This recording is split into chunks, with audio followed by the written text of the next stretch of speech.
This video provides 8 ways to address problems that can arise in relationships. 1. Anxious attachment style.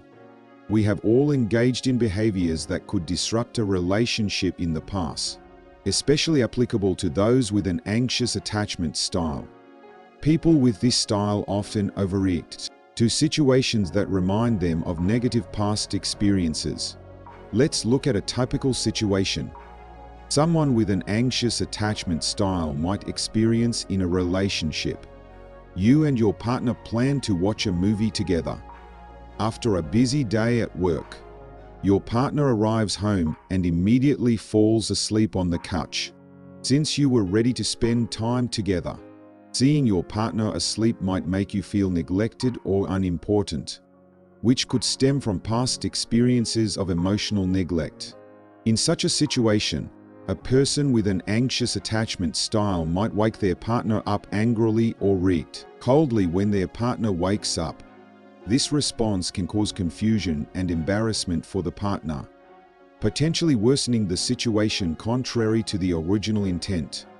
A more intuitive and easier response would be to try understanding why your partner fell asleep and, upon waking, express honestly, "You must have had a tough day.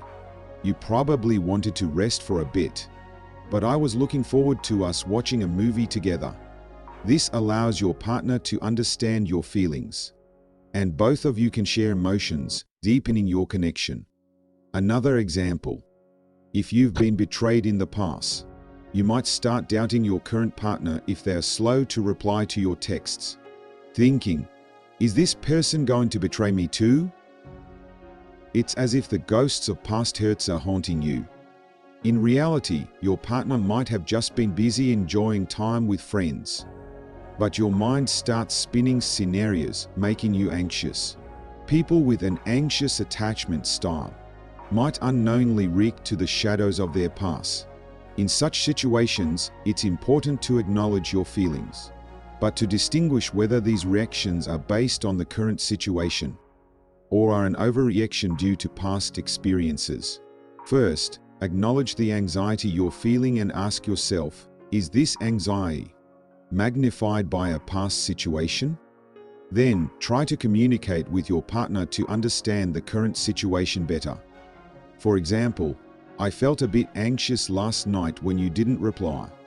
What were you up to?" By doing so, you can reduce unnecessary misunderstandings and better understand each other. Additionally, practicing techniques like mindfulness or positive self-talk can help manage your feelings. If you realize you're reacting based on past situations, reassure yourself with thoughts like, "This isn't about what's happening now. I am safe and loved." By understanding and managing your anxious attachment style, you can maintain healthier relationships. 2. Brain functioning. Our brains have the ability to quickly draw conclusions from small pieces of information, which can be problematic for those with an anxious mindset. Let's say a friend is late in replying to a message. Your brain might simply think, "Oh, they're busy." However, for someone with an anxious attachment style, the brain can quickly create a chain of worries like, "Why aren't they replying immediately? Did I say something wrong? Are they mad at me?" These concerns are far from reality and merely overinterpretations based on a small piece of information. In such situations, the first step is recognizing your anxious reaction. Here are some methods. 1. Deep breathing. When anxious thoughts begin, take a few deep breaths. This helps calm the mind and brings you back to the present moment. 2. Fact-checking. Ask yourself if your worries or anxious thoughts are based on reality. Do I know the actual reason my friend is late in replying? Or was there really a problem? The last time something similar happened? 3. Practicing positive interpretations. Instead of negative interpretations, try to think positively about the situation. For example, maybe my friend is just busy or hasn't seen their phone. 4. Expressing emotions. If the anxiety persists, share the situation with your friend. For example, I felt a bit anxious waiting for your reply. Just wanted to make sure everything's okay. 5. Finding healthy coping mechanisms. Look for healthy ways to manage your anxiety. This could include exercise, meditation, hobbies, or talking with friends. 6. Practicing self-compassion. Be compassionate toward yourself. Everyone experiences moments of anxiety or worry from time to time. It's normal, and it's important to treat yourself with understanding and compassion, rather than self-criticism. 3. Problematic situations. Small issues like your partner not contacting you can lead to significant anxiety and anger. You were supposed to call your partner in the evening, but there's no contact as time goes by. Your mind immediately fills with worries like, what's happened? Are they with someone else? Leading to thoughts like, this relationship is wrong.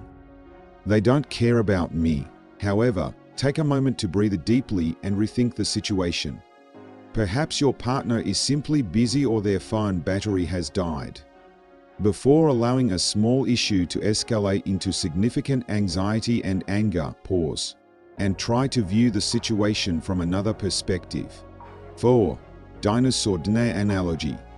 Our reactions are based not on reality, but on stories we've created in our minds, similar to fitting past experiences into current situations. For example, if your partner comes home late, past experiences might lead you to create a story like, late is equal ignoring me. However, your partner might have been delayed at work. Your reaction is the result of applying past experiences to the current situation. When we have incomplete information, our brains attempt to fill in the gaps with past experiences, much like filling in dinosaur DNA with frog DNA. Thus, we respond differently from reality. In such situations, it's crucial to recognize the gap between the stories we create and reality. And checking directly is important. If your partner is late coming home, first, recognize your reaction and ask yourself, is this truly what's happening? Or am I applying a past scenario to this situation? Then ask your partner directly for an explanation, like, I was worried when you came home late tonight. What happened? By doing so, you give your partner a chance to explain their situation. And you can calm your anxieties by hearing their explanation. The key here is to start the conversation with an open mind and listen to what your partner has to say. By doing so, you can understand the actual situation and prevent unnecessary misunderstandings or conflicts. 5.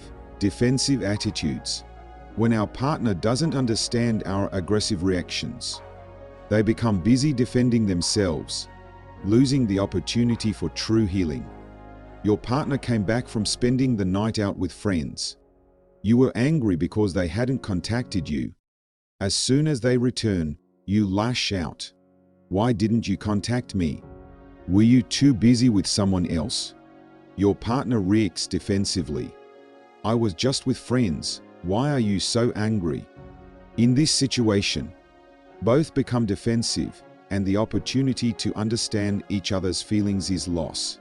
Instead, if you had gently asked when your partner returned, I was worried tonight when you didn't contact me. Was everything okay? You would give your partner the chance to share their experience. Sorry, I was just having fun and lost track of time. I'll make sure to contact you next time. This way of communicating opens the door for both to understand and share feelings, providing a real opportunity for healing. 6. Using weapons. We often use emotional weapons to attack our partner, causing harm to the relationship. Let's say there's a disagreement between you and your partner. Angry, you say, "You always do this. You can never get anything right."